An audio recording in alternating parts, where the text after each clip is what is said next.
Hello పిల్లలు, welcome to our world కుట్టి Telugu stories. అది విజయ్కి ఆఫీస్లో మొదటి రోజు. కొంచెం కంగారుగా ఉన్నా ధైర్యం చేసుకుని లోపలికి వెళ్ళాడు. అక్కడ అందరూ బాగా పలకరించారు. కొత్త పరిచయాలు పెరిగాయి. మంచి జీతం. మొదట్లో ప్రతిరోజు ఇంటికి కాల్ చేసి సీతమ్మతో మాట్లాడేవాడు. కొద్ది రోజుల తరువాత పని ఒత్తిడి పెరిగింది. కాల్స్ తగ్గిపోయాయి. ఒకరోజు సాయంత్రం విజయ్కి బాగా లేట్ అయ్యింది.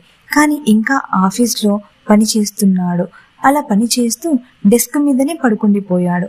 అదే సమయంలో విజయ్ ఫోన్ మోగుతూ ఉంది. కానీ విజయ్కి మెలకువ రాలేదు. నిద్ర లేచాక చూసి తిరిగి కాల్ చేశాడు. అటువైపు కాల్లో తన తల్లి. విజయ్ టెన్షన్గా, ఏమైందమ్మా, ఎందుకు అన్నిసార్లు కాల్ చేశావు అని అడిగాడు.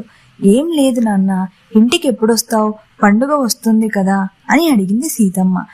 దీనికేనా అమ్మ, నేను చాలా భయపడ్డాను. అయినా ఇప్పుడు రాలేనమ్మా, ఆఫీస్లో పని ఎక్కువగా ఉంది అని చెప్పి కాల్ కట్ చేశాడు.